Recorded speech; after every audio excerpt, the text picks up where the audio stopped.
Hello Excel family, this is Rudy, and today we're going to show you how to install your Velarium awning. This is a difficult job since it will likely require 3 people and being on a ladder. Here's a list of resources that you will need to install your Velarium awning. 2 to 3 people, number 10 by 3/4 inch screws for awning rail if purchased, 2 6 by 3/8 inch Phil Pantech 41 OSS screws, cordless or electric drill, number 12 by 1.25 screws hardware pack, appropriate drive bits, wire cutters, wire strippers, rivet gun if needed, non-permanent marker or pin, screwdriver, silicone sealant, butyl tape, number 6 by 1/2 inch hex head screws. To start, it's best to evaluate where you want your awning to be positioned on your coach.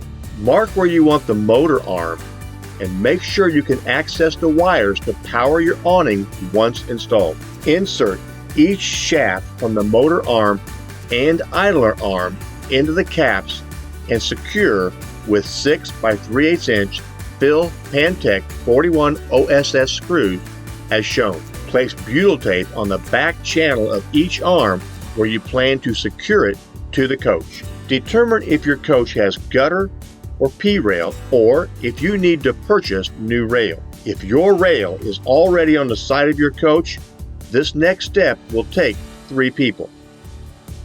Unwrap the fabric from the roll tube 2 or 3 times.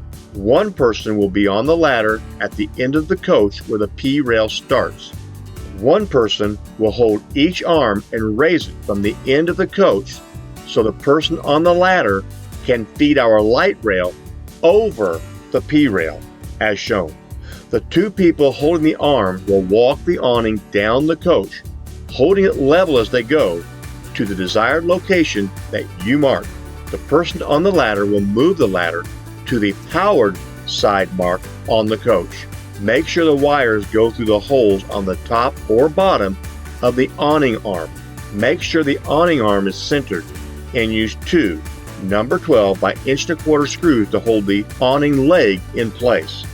Move the ladder to the other idler side and put 2 12 by 1.25 screws to secure the idler to the unit. Once secured to the wall from the top, remove the zip ties and allow the awning to come out. Top or bottom wire your awning for power.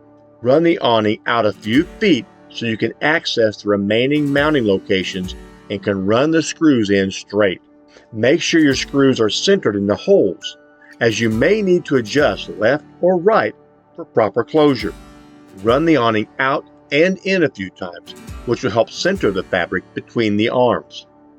Make sure when the arms close there is the same gap from the outer channel to the back channel on both sides. You may need to loosen screws and adjust top or bottom or move the canopy left or right. Once everything is closing nicely, make sure the canopy is secured by using 2 number 6 by 1/2 inch hex head self-tapping screws. Use 1 number 6 self-tapping screw on each end to secure the light rail to the P-rail. Open awning and caulk all wall penetrations and screws. Replace the wire covers. Now, it's time to enjoy your new Velarium awning.